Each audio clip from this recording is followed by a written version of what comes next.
everybody, and welcome to the final qualifying of the 2025 Entity INDYCAR season. We are live from Nashville. Welcome to the Music City Grand Prix on the Oval, and it's time for qualifications. As you know, the information on your screen will become available to you quite quickly as we gear up for all of the action. Be tuned in, this is going to be something of a wild and bumpy ride. Who knows what is going to happen next, but as we get ready to go green, let's check in. Qualifying order set by reverse standing points, 1 attempt per driver, and 2 warm-up laps in total, and 2 timed laps. Here's the team at Fox. This 1.3 mile super speedway, and let me tell you, there is a huge bump that's only gotten bigger through the years in the middle of turn 3 and 4, and like a bull, when the drivers hit that bump, these cars have a mind of their own, and they try to get bucked off. So the guys have to hang on, especially in qualifying trim. It is full send, maximum attack.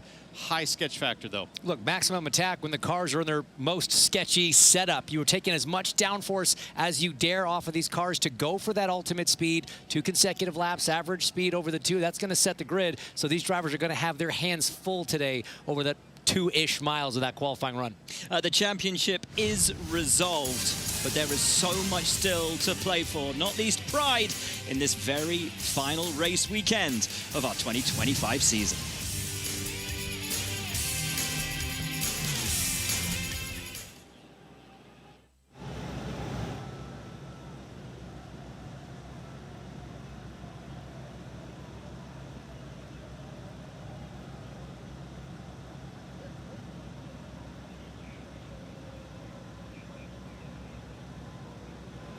What would be the greatest? What would be the greatest international equivalent to a rodeo? A rodeo? They do have them in other places. They do. Yeah. But I'm just thinking, let's say in the UK. Yes. Probably not a whole lot of rodeos going on. Croquet. Polo. Look at this. Oh. Look at this Brit. Uncle Ted, what are you doing? Looks like he's trying to find some shade. I'm trying to think of a sport in You know Europe. what I mean? You just think about running the bulls. Polo. Spain. Polo. Oh, yeah. Yeah, running of the bulls in Pamplona. Yeah. Yeah. That Polo doesn't quite wasn't have in the England. aggro effect of bull riding. No. I mean, it's dangerous, don't get me wrong, and impressive, but bull running, you're not in any contact with the animal. I go bull riding and bull running follow it, you know, similar. Yeah, bullfighting. bull No, not related. bullfighting. Bullfighting is very different. Let's not get into that. You ever been to a bullfight? I have. It was Gnarly. not pleasant. I did one in Mexico one time. You did one? Well, I mean, I attended prior to an Townsend, IndyCar I race. remember our first visit to Mexico together. It's blurry for me. I remember you tore your shirt off at one point and launched yourself into the squared circle.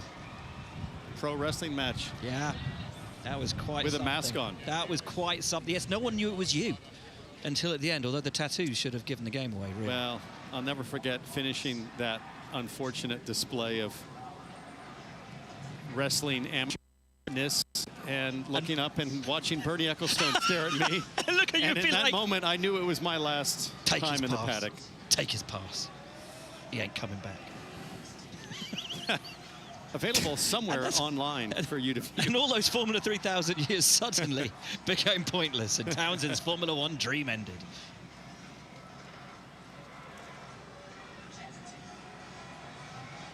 Well, it really is a glorious day. One final chance for Go Fast Day. And as always, we will go out in reverse championship order, which means Jacob Abel in the number 51, back to, I should say, the number 51 this weekend, having run the Miller number 50 last time out in Milwaukee. Jacob will be the first driver out on track for Dale Coyne. And not a bad morning session, actually, in practice, up in 25th place. Not too far off the ultimate pace of those around him. One final weekend to impress in his rookie season, and it has been a tough rookie season for Jacob Abel.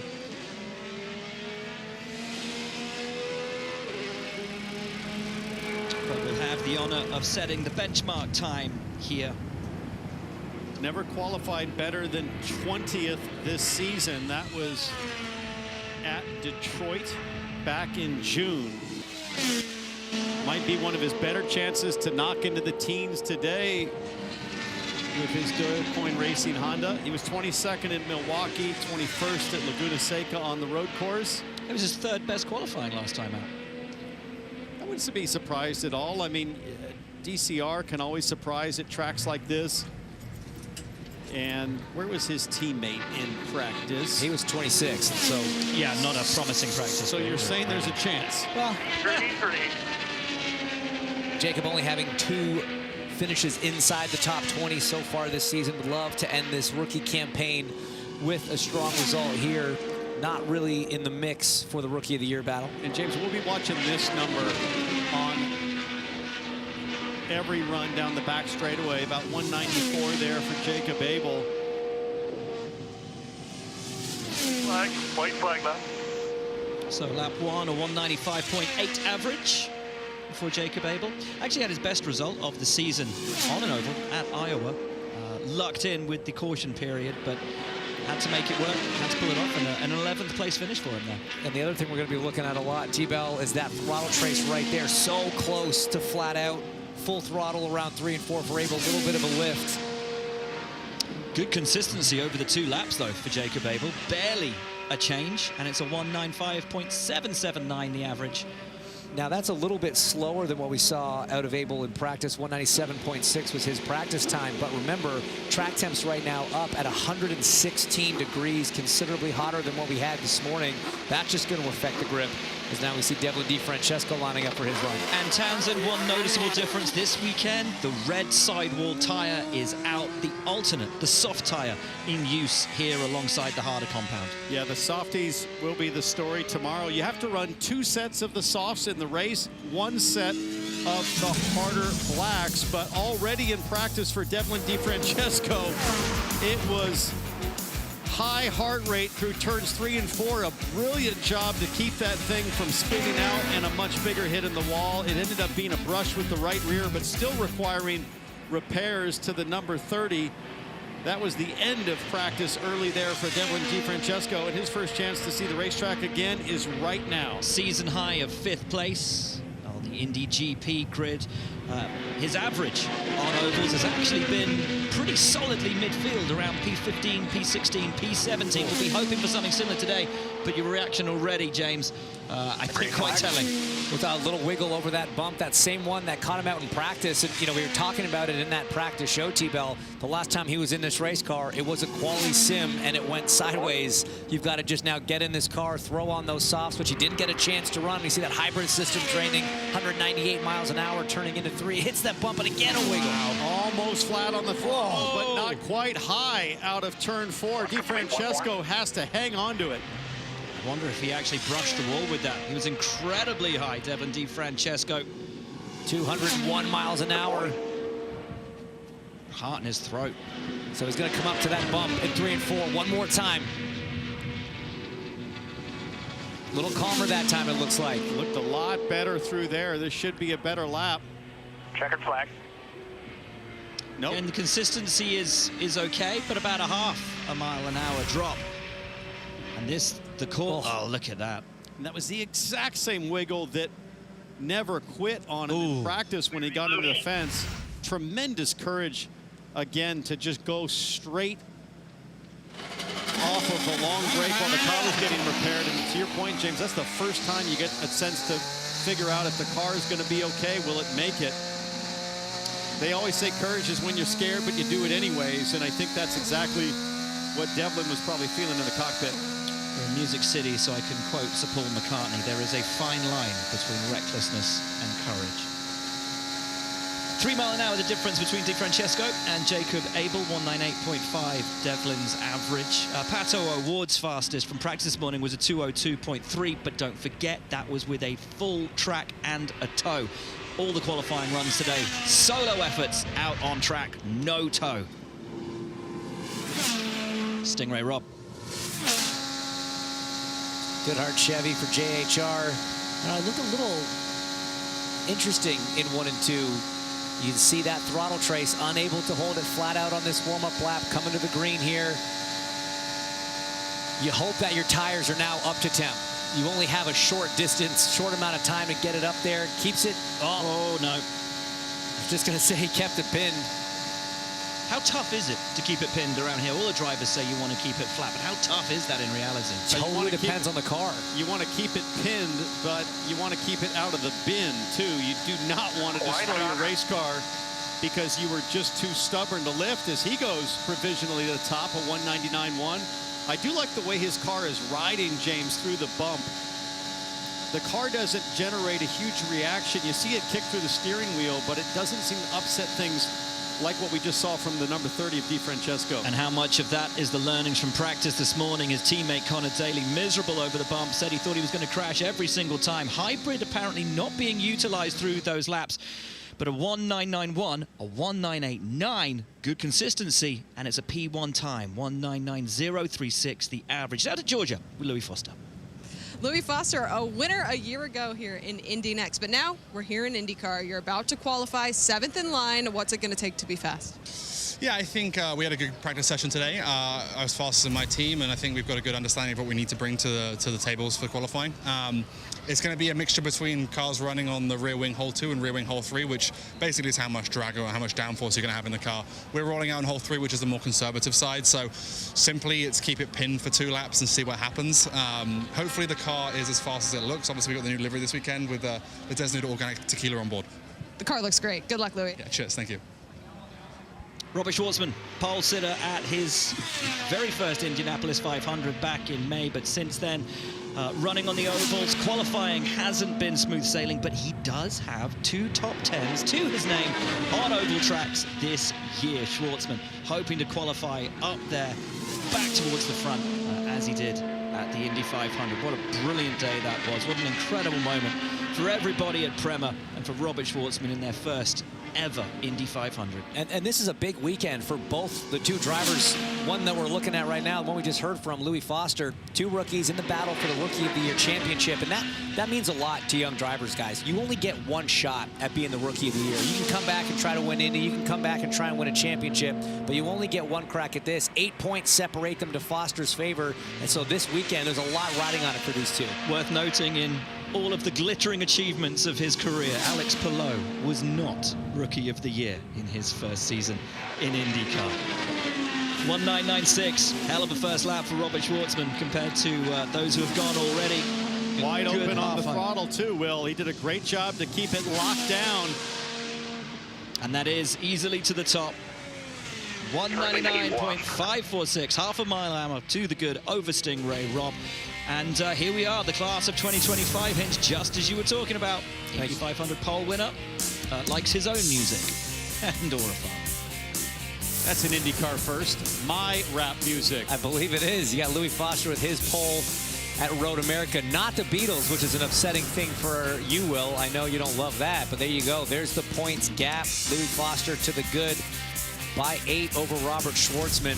Well, I have to say, Louis and I went to the same school, but given that, I'm all in for Robert Schwartzman this weekend. Good luck, Robert. Louis, yeah, no, not interested now, mate. Personal affront to you that someone does not like the Beatles. I just don't understand how that's possible. Anyway, Callum Ilott. Moving as along. Swiftly on as we possibly can. What a run towards the end of the season for Callum Ilott. Since Toronto, a P8 there. Qualified 24th at Laguna Seca, 24th at Portland. Finished 6th in both races. Absolutely astonishing. Horrible weekend last time out in Milwaukee. We'll put that to the back of his mind and back out again this weekend for the final time in 2025. Callum Ilott, so much experience in this championship. One last time for the season with Prema. Oh, hitting the limiter. Yeah, but that's not necessarily a bad thing. That means he had great speed coming off the corner. If you just tickle it before you enter there, but wide open, and the speed looks pretty strong. 198 there. Tiny little wave. Oh, the throttle, boy. but only a bit. Almost lost it there. Hit the bump, and it loosened up big time, but I don't think he lifted. Didn't look like it. Trace didn't lift. Pace is good. That's huge. That's huge for Callum. Okay, so this is tricky stuff now. As a driver, you almost wrecked. What kind of adjustments can you make in the cockpit? Can you hang on for one more corner? A 201 average would have put you in the top 10 in practice. And like we said, these conditions not quite as good because of the higher track temps. Nice job. Nice adjustment on your tools there. And nice it's a job, mate. 200.8. That's a massive effort from Callum Ilott. Check this out, guys. Whoop. Oh, see how fast his hands caught that?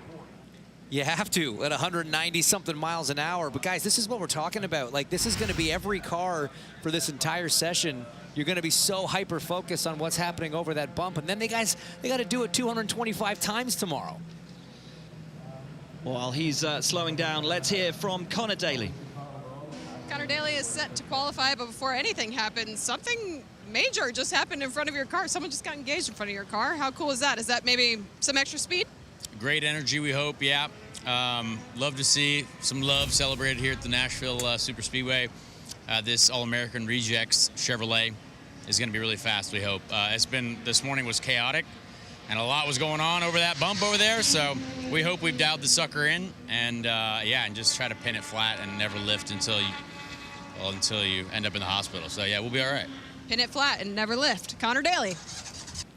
That's 2 proposals in 2 weeks. 2 for 2. Alex Rossi had a couple get engaged in front of his machine before the race in Milwaukee, so we've got a trend going here. Nolan Siegel trending for the top 10 this morning, 7th place in practice. Lovely run from him. Hasn't necessarily had the most luck or the happiest of times on ovals this season. Hoping to finish the season off on a high in the NTT Data Car. You hear the talk about deployment of the hybrid system. There's a strategy. There's only so much that you can use per lap, but at the same time, without really lifting, it's not going to regenerate at all. So you're kind of stretching out 1 lap's worth of hybrid allowance over 2 laps. Good job. One more. And that first lap is another 201. It's a 201.591 for Nolan Siegel. Little lift.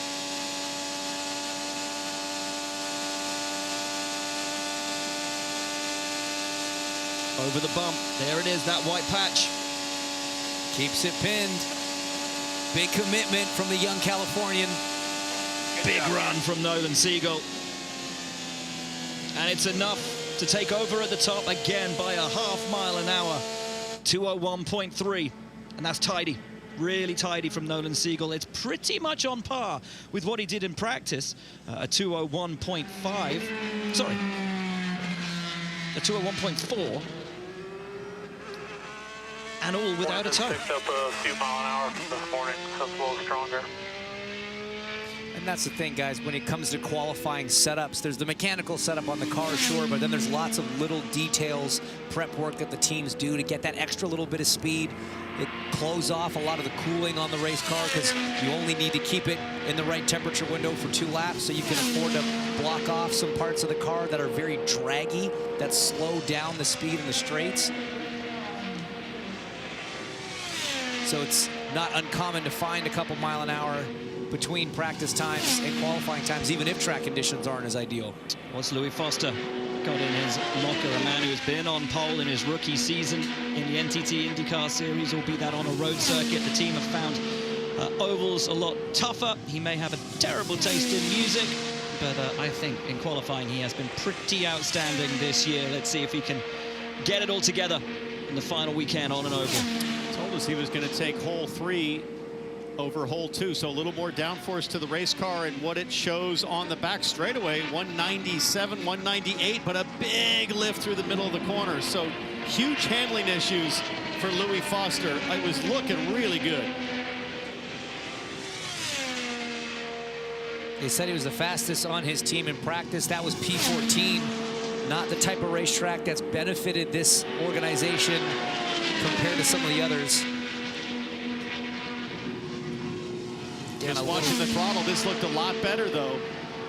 1990 lap 1. His teammate was a 1985 average. Foster a 1985 average as well.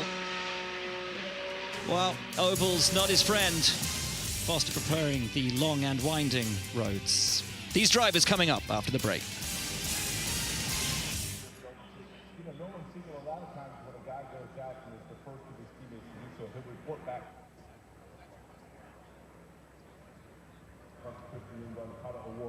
you would report what about this track? Yeah, I gave him as much as I could over the radio.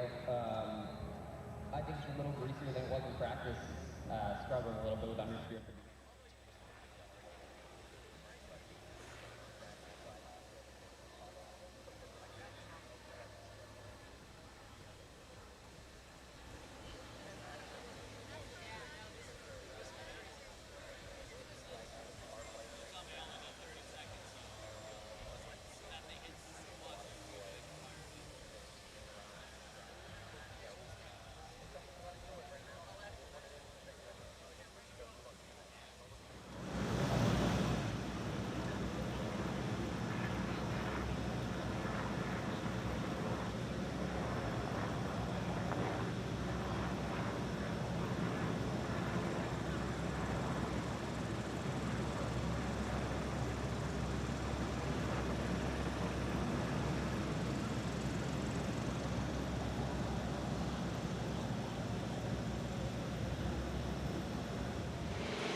Back in Nashville for the start of the second run of characters who will try to take the pole today. Amongst them, this man, Marcus Ericsson, Connor Daly, who you heard from, Kiffin Simpson, Graham Rahal, Joseph Newgarden, Santino Ferrucci, and Alexander Rossi in this group.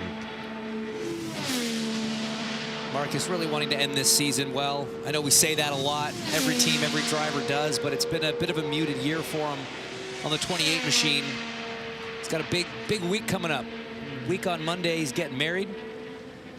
His fiancée Iris and him tying the knot over in Italy. So he's going from the race weekend straight to a wedding weekend.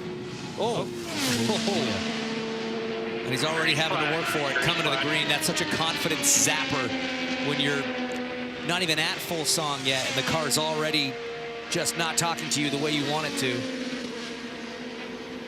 Be interested to see how he uses his hybrid. We've seen a variety of different efforts, some using 20-30% short blasts, other drivers using the full blast there. He's used almost 50%, over 50% on that first blast, on that first lap. That first lap is slow. Not great speed at all. 18th in practice at a 199, no, sorry, 200.3. So he's actually a fraction slower than what he ran earlier. During the rest of that hybrid, only hitting 197-mile-an-hour top speed. T-Bell, that's not as quick as some of the other cars that we've seen. Yeah, still that lift in 3 and 4, about half throttle as he crosses the line. Tick slower there, average of 199.8. We'll have to see how his teammates run in a little bit here. In the middle of a Prema sandwich is Marcus Ericsson. Next driver out will be Connor Daly. Before he runs, let's hear from the fastest driver as things stand, 201.375. That man is Nolan Siegel. Nolan Siegel out of the Aero McLaren number 6. How much does commitment play a factor here at Nashville Superspeedway? Yeah, it's big. It's big on any short oval, but especially when we're flat all the way around. It's that first run through turn 1, you just have to kind of trust it. You don't know exactly where the car's at, and you turn in flat, and it's like, where's it going to be? And then you get through the end, and you're like, okay, now I know what I've got, and I can work around it, right? But that first time through turn 1 at speed is difficult for sure. We'll see how it holds up. Thanks, Nolan. Thanks. Okay. Time for Connor Daly. Always one of the fastest drivers on ovals. He's gonna feel aggrieved, naturally, that he hasn't got the results out of this year that he would have wanted. Has had opportunities, has had chances on ovals, and even last weekend in Milwaukee was so exciting in those early laps, be it in the race proper, be it after restarts. You can never take your eyes off this man on an oval. There's something about him that just comes alive on these tracks. As he cracks 200 miles an hour going into 3, has to lift off the throttle. Sorry, going into 1, has to lift off the throttle a tiny bit there. But you talk about the results, it just shows how competitive IndyCar is right now. Connor's 19th in points. He's got a Ganassi car, Kevin Simpson, 1 in front of him, an Andretti car, Marcus Ericsson, 1 behind. He's in good company. It's just so competitive. Connor Daly did about 3 laps in practice this morning and was immediately on the radio saying, guys, I am way loose. I'm going to crash if I stay out. He came to pit lane for changes. Watching right now to see, has he found confidence now on the soft compound? And that throttle trace says no. And the lap time tells the story. And he says it's horrific. What on earth happened? What happened was a 198 lap 1, a 197 lap 2. Only faster than Jacob Abel. Yeah, that's going to be a massive disappointment. But at the same time, where he starts, it doesn't have that big an impact for Connor. He's so good at working his way up the field. It makes his job a little harder tomorrow, but it doesn't mean he can't get it where it needs to be. The further Connor starts back on a short oval, the better the show is for us, because better for us. He will get high early in a racing sense and flat out go for it. Worth mentioning, folks, there are a couple of drivers who have penalties in their pockets for engine changes this weekend. One of them is the driver who sits second at the moment, Callum Ilott. He had an engine change, apologies. And we'll drop down the order. So too, a driver yet to come and who won last time out in Milwaukee, and that is Christian Rasmussen. Right now, though, it's all about this man, Kevin Simpson, who has had a very impressive season of learning, of maturing, of growing every week. And when you have 2 of the all-time greats as your teammates, no better place to be, no better place to learn. And Kevin Simpson really has made the most of that in 2025.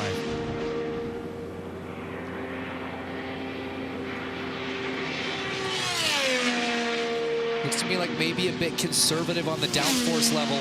By that meaning he's got a little bit more, so his top speed's not quite as big, but he's got a little bit more grip in the corners. Able to hold that throttle flat. Oh, little lift there. First lap of 200 flat. Yeah, but 200 miles an hour into turn 3. We haven't seen that yet today, so this should be maybe a little bit better. 201.3, the time to beat of Nolan Siegel. He improves to a 201.0, and Kevin Simpson is up to 3rd, which would become 2nd after Ilott gets his penalty. And speaking of Callum Ilott, why don't we head down to pit lane to hear from him? A couple of exciting laps for Callum Ilott. What kind of adjustments were you able to make on that second lap to make it a little better from that big wiggle and save that you made on the first one? Yeah, I went out and it felt quite understeery, so I tried to get some more rotation in the car and worked well. Got to 3 and 4, it was a bit too much, so I had to come back on that. And you know, the last lap was a little bit slower but nicer to drive. So yeah, got to fast is loose, as they say. Got to keep it fast. Thanks, Callum. Like that approach. Okay, time for Graham Rahal.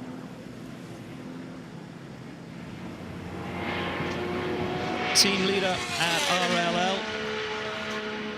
Had a wonderful run at Portland. Iowa qualified 14th and 10th. Milwaukee last week qualified 10th.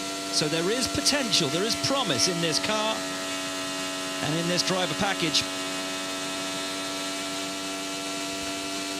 Back in the 5th, 3rd bank colours for this weekend, and we're right on board thanks to them.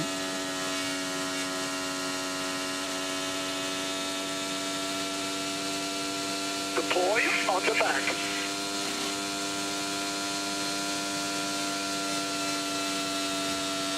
And it seems obvious sitting at home that, yeah, obviously you got to deploy on the back, but when there's so much going through a driver's head through a qualifying run, it's sometimes nice to just get those little reminders. Oh, big lift, big lift. And that was before he even got to the bump. Then he had to lift again off the back of it.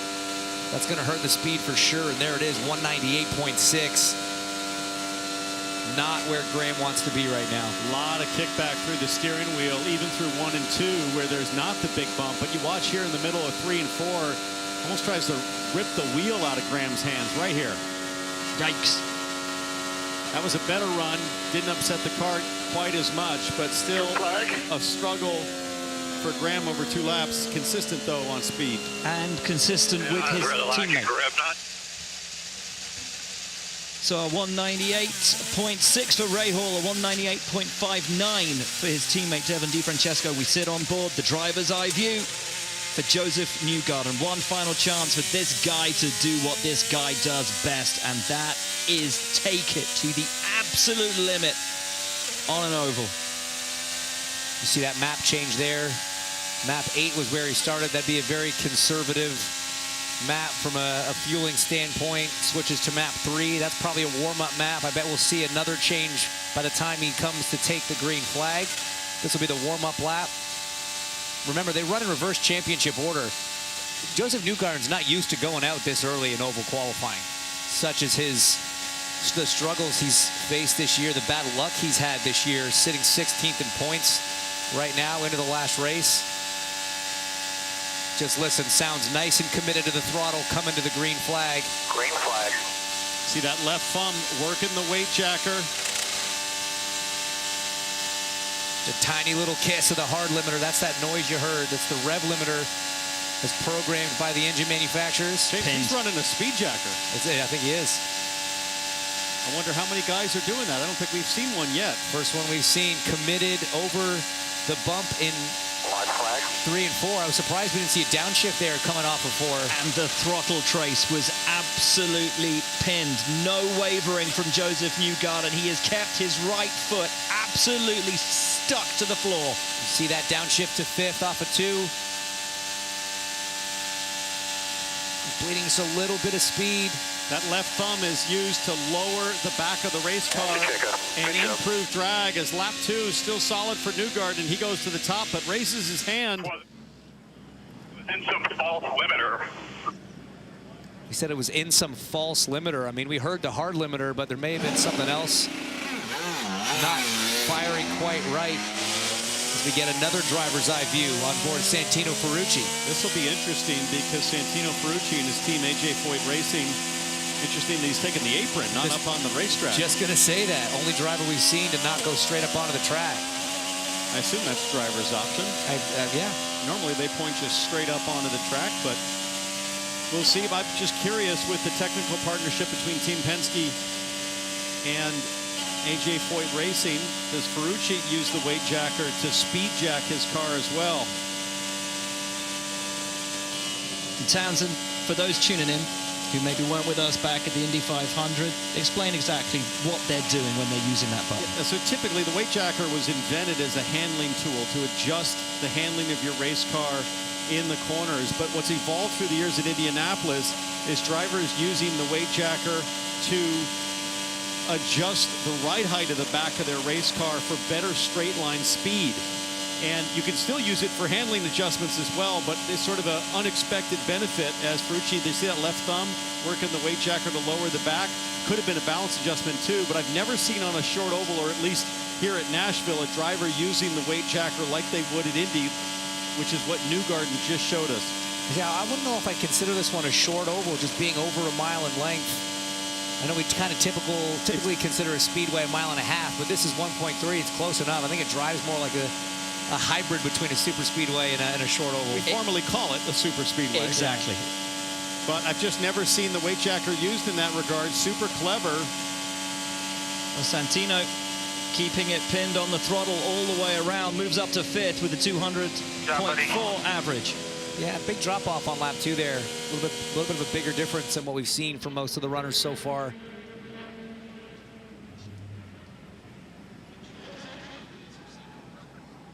So it's Newgarden, Siegel, Eilert, Simpson, Ferrucci, Ericsson, top 6. And here goes Alexander Rossi, last driver in this group. Teammate won last time out at Milwaukee. He, like his teammate, rabid on the restart with 30 to go. Could so easily have been his, but there was no denying his teammate. So aggressive, so punchy, and able to make moves and take positions in a manner that nobody could contend with on the day. Alexander Rossi, though, with a season best finish 1 week ago in Milwaukee, and ECR really a team going through a boom period in IndyCar, will be strong again, we think, this weekend. Yeah, I mean, there's some systematic and procedural issues, or sorry, differences, I guess, that this team has implemented from the engineering side that really seems to be bearing fruit on the racetrack now. Back-to-back season best finishes for Rossi in Portland and then Milwaukee, two very different types of racetracks. So this team kind of riding a wave of confidence right now. As you mentioned, his teammate Rasmussen took that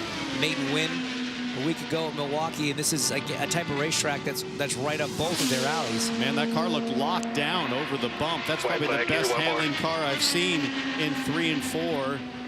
Okay speed, not great. Puts him right with Marcus Ericsson at a 199.8. Throttle, no wavering, utilized all the hybrid.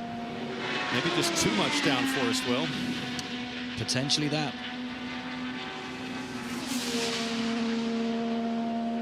There is talk that when the hybrid still holds something in it, it can increase and induce a little bit of extra drag, so maybe draining that, hoping to help him, but the overall time for Rossi is only a 199.4 at celebrations 1 week ago. Scott McLaughlin.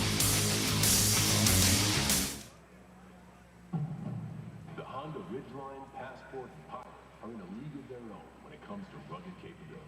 Their relentless power and versatility make these vehicles the ultimate challenge.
Welcome back to the Nashville Super Speedway. We are in a group which comprises some pretty big hitters. This man, Rinus VeeKay, newly liveried car for the weekend. You sponsor on board for Dale Coyne. Well, a new name. The sponsor remains the same, but a new deal for Alt with this team, which should be running over both the 51 and the 18 into 2026. We will have first-time winner from last time out, Christian Rasmussen. We'll have David Malukas on the front row in Milwaukee. We'll have Scott McLaughlin, Colton Herter, Felix Rosenquist, and Will Power all running in this group. What a season this guy's had. I mean, his career took a bit of a left turn, no pun intended, at the end of last season. Let go by ECR, sort of unexpectedly to him, and fairly late in the year. Not a lot of options out there. Dale Coyne throwing him a bit of a lifeline, going to do the Indy test in October in a Dale Coyne racing machine. Impressed the team greatly in that outing, and that ultimately led to this full-time ride that wasn't confirmed until weeks before the season started, and it's been an incredible run for this group ever since. 7 top 10 finishes. And for DCR here in Rinus VeeKay, the question is, how much quicker can they go than the 51 of Jacob Abel? At 195.7, but it's that straight line speed into turn 3, James, still 194. That's exactly where Abel was. So tough to see much better here. What can VK do? Yeah, 197. That's horrible. And the woes of what we have. The woes of Indianapolis return. Exactly right. I mean, you talk about the speed on a speedway. Now that we've agreed this is a speedway, is 31st in qualifying at Indy. The pure pace of that car, of this team right now, just not up there. Let's not forget they were fighting each other ultimately to see which would be bumped from the Indianapolis 500. VK bumping his teammate Abel when it came down to it. Started a little higher because of the problems for Penske, but on pure pace, it was 33rd and 34th fastest at Indianapolis. It's the two slowest cars today here in Nashville. George is standing by, though, with our current fastest man, Joseph Newgarden. Joseph Newgarden provisionally at the top of the charts. You came over the radio and said something just felt off, though. What happened?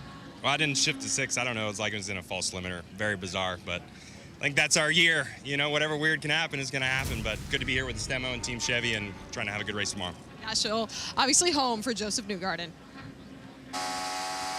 Local boy, Nashville, Tennessee, Joseph Newgarden on home turf. And what about this guy? The most electrifying racer we have seen for some time on ovals. My new nickname for this guy, Sketch Factor 10. That's what defined his final 30 laps at Milwaukee to take the win. This guy was sideways more than he was straight, but he held on to it. As longtime strategist on ECR, Woody Harvey looks on. This entire team was so jacked to get that win. You won't see much sideways right now in qualifying, but come tomorrow, this steering wheel is going to be busy for sure. Gave them the old razzle-dazzle 1 week ago, but his first lap isn't going to contend with that of Joseph Newgarden. Needs to find something and find something big on lap 2. If it's anything like his teammate, though, he will struggle to do so. Let's not forget, also has a grid penalty in his pocket. So will have to be making his way through the field, no matter where this couple of laps places him. For the winner of the last race in Milwaukee, it is almost exactly a 200-mile-an-hour average, and that's good enough for 6th as things stand, just narrowly behind Santino Ferrucci.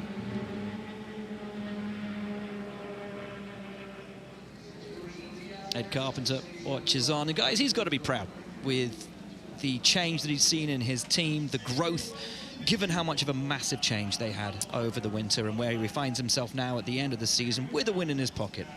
Well, Ed's got to be proud, and the gentleman just to his left there, Ted Gelov, his new partner, massive investment coming into the team, and for Ted Gelov to see that pay off with a win has got to be so satisfying. The owner of Splenda and Java House going all in on the sport of IndyCar racing.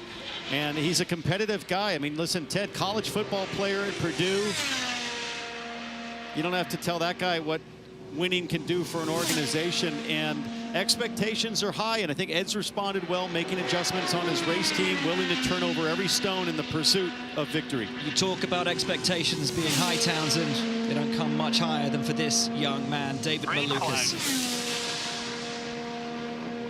So much anticipation as to what his next move will be in the NTT IndyCar Series. Our anticipation now, though, is for just how fast he will be able to run these 2 laps. Front row of the grid last time out in Milwaukee for AJ Foyt Racing and David Malukas. Let's see what lap 1 holds in store for him and for us. It's a 2:02. Big. All throttle.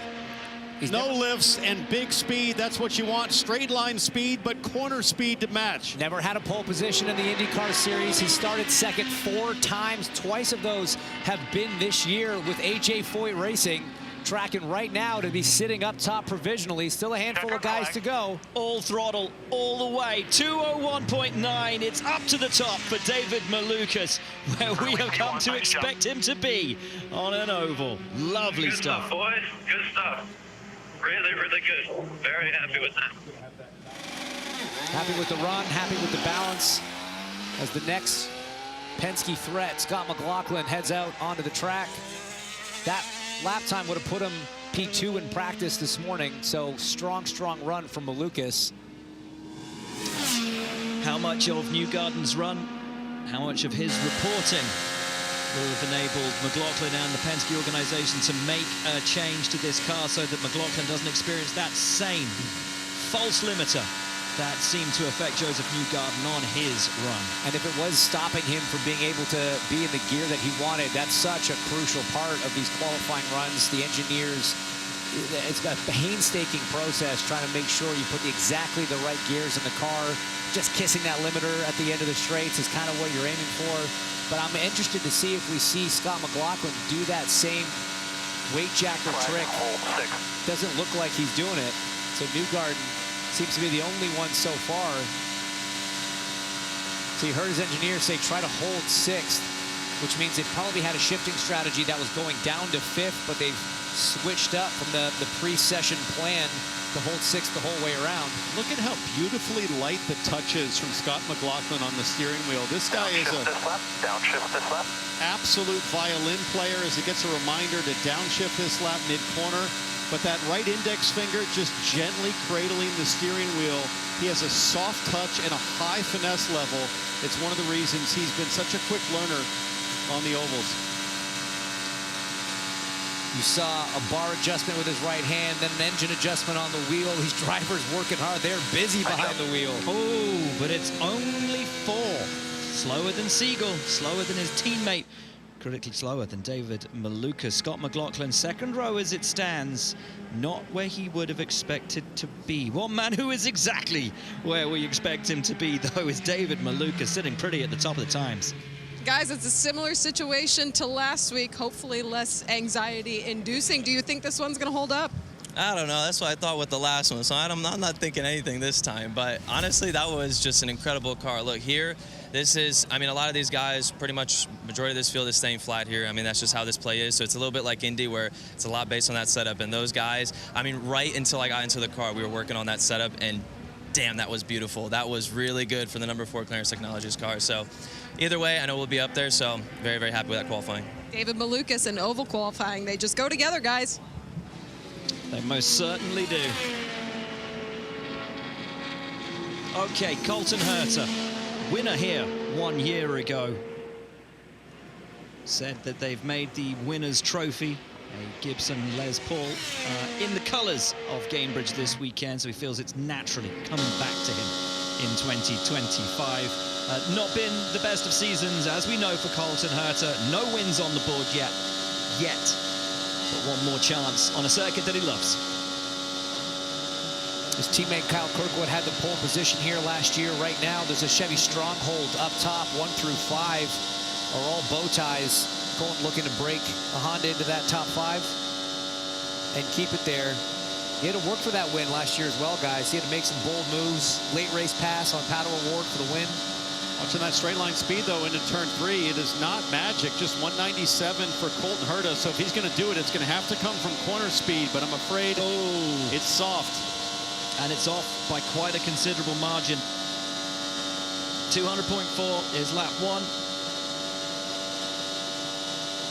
See, that's tracking him somewhere around Ferrucci in P7 right now. There's still quite a few cars to go. And the potential and drop-off that he'll experience on lap 2, if indeed he does. Or can he hold it to where he was? No, drops more time. 200.2, but does stick around in the Ferrucci era and will be 8th as it sits. 200.287. All right, now, Felix Rosenquist in the new Maximum Metallica Sirius XM livery for the weekend. Oh, almost stalled it.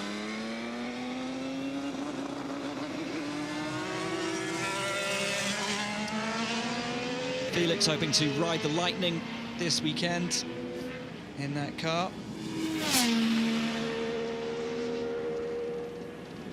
Six poles in the NTT INDYCAR series, and the memory remains for him. And really getting back to victory lane. Nothing else matters for Felix this year. Qualified well here last year, started 3rd. Unfortunately, was one of the early cars out of the race after a cut tire.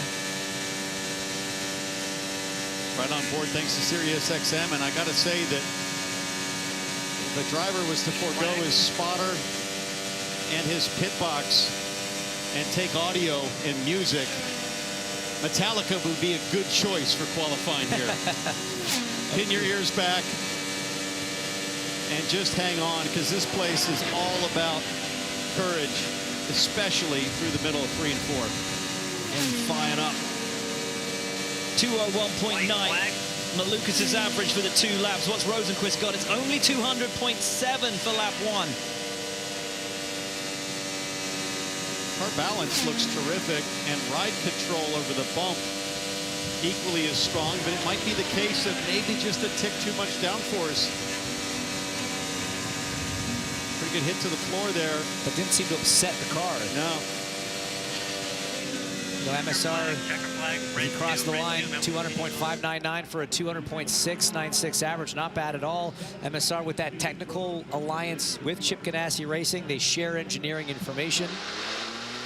So essentially a Ganassi adjacent car there from an engineering standpoint. Mike Shank and his crew run it well. But that technical partnership definitely helping both Felix and his teammate Marcus Armstrong. This guy's going to be happy to get another chance here. Started 4th last year, was well in the hunt for a race win until his seatbelt released. Yeah, that was crazy. Multiple times. An utterly bizarre situation to finish the season. Have you ever had that happen? Yes. It's a terrible feeling. It's horrible. And on an oval, I can't even imagine how unnerving it must be. No, thank you. Well, the future hangs in the balance for Will Power. But question marks over his pace do not. Bit of a waiver there on the throttle. Look at the left bump. Go green flag. Just like his teammate, Joseph Newgard, Will Power is using the weight jacker as a speed jacker for extra straight line speed. Watch the left thumb here. Going to jump up. No, he's going to make a chassis adjustment with the front bar. I think he had too much going on, James, to remember the speed jacker. I think you're right. The straights are relatively short here compared to Indianapolis. I'm surprised we're not seeing a downshift. Now he's using it. His lights are off on the dash. That's usually a symbol to the driver. Lap 1 is a 201.1. He's holding that 6-gear strategy. You see that green light come on to remind him to use the fast jacker. He's got it there. Looks a little happier with the balance and using the jacker on the back straightaway, but that bump really freed him up. He almost got in the fence, I think, out of turn 4. Second lap, nowhere near what he would have wanted. And Power is only in 8th with 1 group left to go. So Malukas still at the top. The man thought most likely to replace Will Power next year, and here is the moment for Will Power where it got incredibly sketchy. Woo. Right, 1 group left to go. Armstrong, Kirkwood, Lundgaard, Dixon, O'Ward, and Palou. Let's go.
Marcus Armstrong out on track and out ahead of his teammates in the championship with 1 round to go, a season where Rosenqvist has been in the ascendancy for the majority of it, but a brilliant run of late from Marcus Armstrong, including that moment last time out with strategy that we couldn't figure out in Milwaukee. Actually paid off for him. Salvaged a top 10 out of it, just to add to his impressive run of top 10s so far this season. 11 of them out of 16 rounds, That's which crazy. is absolutely impressive. And he's right now tied with Colton Herta in the points for 6th position. So an incredible uptick in season-long performance for this guy. You know, we talk a lot about him not having as many of those pop performances, those moments of real, those flashes of real speed. He did, of course, have that podium in Iowa, I believe, but he's looking for more of those results and less of these 6s, 7s, and 8s. I think he's happy to take a pop season, you know, on the whole, from a championship standpoint. Consistency's been remarkable, and the speed, though, right now, just 196 on the back straightaway, so I'm not sure this is going to give him the 2-lap run that he's going to be happy about. It does not. No, not good at all. 12th place with 5 to go. And with Rosenqvist and Armstrong being okay but not great, if you're David Malukas, you're starting to get pretty excited now, because you got to think Dixon and Palou with the technical partnership maybe don't have the outright speed, but this guy Kyle Kirkwood's looked pretty strong for Andretti. And defending pole winner in Kyle Kirkwood. Plus, you know, if I'm Malukas, I'm looking at Nolan Siegel sitting there in 3rd place with that great result, that great run early in the session, knowing that you still have a Christian Lundgaard and a Pato O'Ward from the same team to go. Not counting your chickens yet, but it is definitely looking good for Lil Dave. Kyle Kirkwood, 2nd quickest this morning. 2:01.9 was his lap time. Needs an average around that to take this away from Malukas. Malukas, of course, was sitting very pretty this time 1 week ago. And it came down to that last run and the last run of Alex Palou to take it away from him. Agonizingly close for David Malukas. Will today be his day? Can Kirkwood make it 2 poles in Nashville on the bounce? James, a lot of steering angle from Kyle Kirkwood here. Just watch how high that right hand gets. Little crack in the throttle. Yeah, I just don't know if he's carrying a little bit more scrub in the front end. Green flag.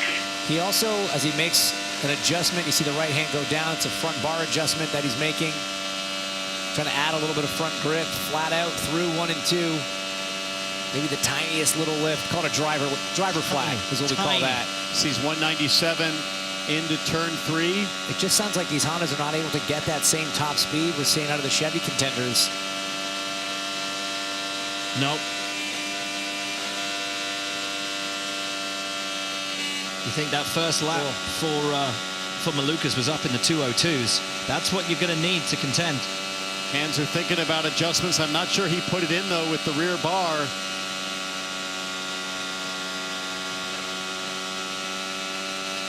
It's steady. Okay, checker flag. But it's nowhere near enough. 9th for Kirkwood. Will not be back-to-back poles here at the Nashville Superspeedway. Guys, the other guy that I'm impressed with looking at, I mean, you talk about Rosenqvist and Armstrong if you're David Malukas. How about Kiffin Simpson? Sitting up there in 6th. His best oval qualifying so far this year is 15th, so he's going to have his best oval start. But that Ganassi car right up there, top Honda right now. And he will definitely make up a place as well. Because Ilot's going to have that engine penalty, of course.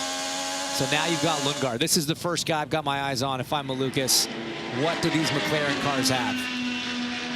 Lundgaard was 3rd fastest this morning. As Hinch was saying, the Chevys look great. Top speed, fantastic out there. But have McLaren got the handling for the lap overall?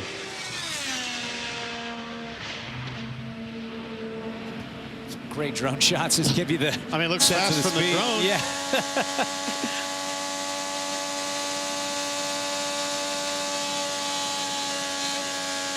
You see him just working the throttle pedal there as he comes to take the green flag.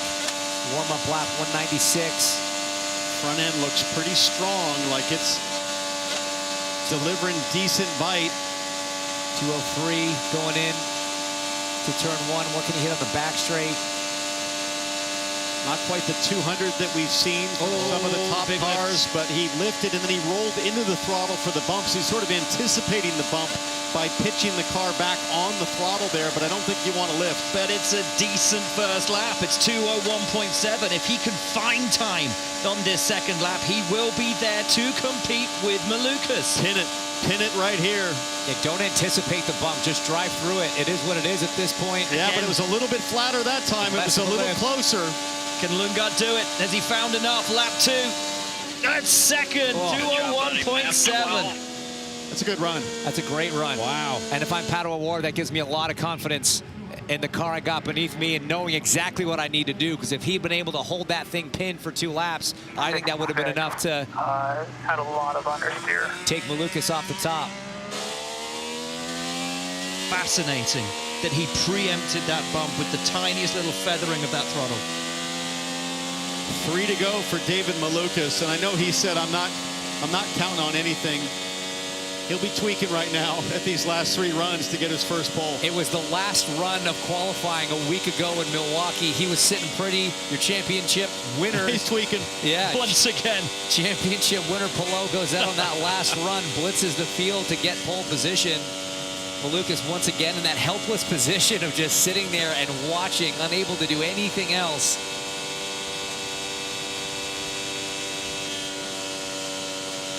Ooh, that was a little free for Scott Dixon over the bump on the warm-up. Green flag. Thinks about that adjustment. I don't think he does it. 200-mile-an-hour warm-up. That's healthy. There's that adjustment. Did he soften the front bar? I think he softened it. He's for more front grip. He's gambling. Oh, all the way to the wall. Wow. Nothing between his Firestone and the wall, and it's up there. It's big to 2:01.7. Similar to Lundgaard, if he can find time on this second lap, he can compete with Malukas for P1. All but 2 drivers have gone faster on their first lap than their second, so that's not with Dixon. Big lift. That's done it. Dixon, third. 2:01.4. Big lift on the second lap. Getting a little skatey for the number 9. Dixon hits that bump and just walks it all the way up at corner exit. Oh, beautiful. Wow. Okay, and 2 to go. This is it for me, guys. I think if anyone's got it for David Malukas, it's going to be this guy right here. Dixon did a great job to be up in P3 right now, top Honda, but the Chevys seem to have an edge. So can Pato O'Ward take it away from David Malukas? O'Ward, who was fastest in practice this morning. Had his teammate Nolan Siegel run pretty early on. He sits 5th right now, but the benefit for Pato O'Ward is that feedback, that information off Siegel, and more recently, Christian Lundgaard. Try to do what you can in terms of understanding your teammates' vibe, what he's learned about his teammates through the season, and make these critical final adjustments before the green flag. Given the drop on the second lap, you need a first lap, like Malukas did, of 202 miles an hour. Or more. Just keep your eyes on that throttle graph on this warm-up lap. Coming to the green, absolutely flat chat through 3 and 4. Look pretty good. Oh, dead on, 200.2 for that first warm-up lap. Excellent through 1 and 2. What kind of straight line speed does he see going into 3? It's going to be big. 200. It's big. 201 maybe, yes! Through the final corner, onto the back stretch. Uh-oh. Look at the stress on Malukas' face. He knows it's coming. It's big, it's huge. It's a 202.9 and Malukas knows it. He knows it, but he's got to finish it. He still has to get through 3 and 4 through that bump one more time. Everybody's lost pace, but a few drivers on that second lap. Fastest driver in practice. Oh, yeah. Looking smooth. Oh, yeah. Going for P1 in qualifying to take it away from Malukas. Pato O'Ward over the line does deny David Malukas. It's Pato O'Ward to provisional pole. 2:02.6. That's big. Yeah, baby. Let's go. That looked hooked up. That thing was absolutely on rails. Full commitment from Award. Really, really strong run. So our second place driver in the championship on top of the pile to deny David Malukas. Can our champion take it away from Pato O'Ward? All season long, this guy has destroyed the hopes and dreams of the field. And he's done so with a smile. Great serendipity, and wouldn't you know it, just as Pelot rolls out, you notice how things are a little darker on the screen, folks? Yep. The magic cloud has somehow appeared for the magic man. In a cloudless sky. And it's not, appears. It's not nothing. 114 degrees. We've lost 3 degrees of track temp in the last few minutes. And when you're talking games of hundreds and thousands of a mile an hour, that makes a difference. I just don't know if these cars, these Chip Ganassi racing machines, have enough pace. Top Honda right now is Dixon. Scott Dixon, his teammate in P4, but it's almost a mile an hour slower than Pato O'Ward. It's over a mile an hour slower. 1.2. He needs to find over a mile an hour on his teammates to take the pole away from Pato O'Ward. Right there on the warm-up speed, 200.6. That's solid for warm-up. Yeah. What does he get here? Terminal velocity, just 198. It's 199, but that's still quick from what we've seen for the Hondas. Not as high as O'Ward. What's the first lap time, though? Oh, it's only a 2:01.5. This is trending towards O'Ward. For once, the question will be of Pato. He sees the first lap time and says, oh, yeah, we're good. O'Ward is confident, and he has every reason to be. It's been Alex Pelot's season, but it's going to be Pato O'Ward's pole. O'Ward pole. Malukas second. Lundgaard is third. Pelot fourth. And there is your man back on the NTT P1. Pato O'Ward. He started from P1, of course, at Portland, but that was because of a penalty for his teammate. This time he's won it on his own. So let's go down to Georgia, who's with the NTT P1 award winner, Pato O'Ward. He's trying to take the hat from me. I have a present for you. That is for you, NTT P1 award winner. Today you knew you were going to have 2 big laps. Just how big were they? Yeah, we like that. Car was great. Car was great. Felt really, really comfortable in practice. And yeah, it didn't give me any scares or anything. I was just, yeah, I was happy with that. Very good. How big of a confidence boost is this going into tomorrow? I've never won a race from pole. That's on my to-do list this weekend. He's had a fast machine all weekend long, fastest in practice 1. He will lead the field to green tomorrow. That is Pato O'Ward. Hard to believe, guys. First ever pole position for Pato O'Ward on an oval. Oh, I was going to say, where are you getting your stats from? Guy sitting next to us. That pole. First oval pole. I mean, that's amazing when you think about how fantastic he's been. It's a great point. Over the last few seasons as Alex Pelot climbs out. But Alex Pelot should be happy with the balance of his race car. This will be a fierce battle between those two. You got Lundgaard with his best oval qualifying. You got Simpson with his best oval qualifying. Great result from Callum Ilott, Nolan Siegel as well. This is going to be this is a mixed up grid in a sense. This is going to be a great race. 1 race left. Join us for that tomorrow. But we've got more practice coming your way later today. So come back to Nashville, won't you? We'll see you soon. Cheers to the Fox team for all of the action through a very brilliant qualifying session. Pato O'Ward is on pole position. You can join us tomorrow live here on JB Motorsports for all the action for the Grand Prix. We'll have the final practice of the year up later. Bye-bye.